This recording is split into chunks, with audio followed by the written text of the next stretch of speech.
Dahil nagpaksiw ako guys, ito gagawa ako ng air freshener na gawa lang po sa bahay. Nilagyan ko na po itong lagayan ng salt. Yung rock salt po, kung napapansin nyo. Tapos hahaluan po natin yan ng fabric conditioner. Ayan po yung natira kong fabric conditioner. So hahaluan po natin. Tama lang po. Yung mabasa lang siya. Yan.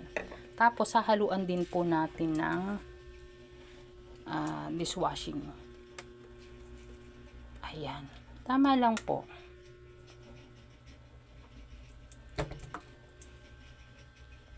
Guys, kung maamoy mo ang bango guys, ang bango-bango, try nyo rin po. That's it for today's video. Don't forget to like, comment, and share.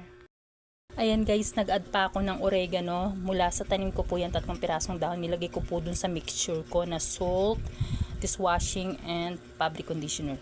Ayan na po siya. Para po ma-absorb nyo yung mga baho, yung mga amoy-amoy like yung paksiw nga po na niluto ko guys. Thank you for watching.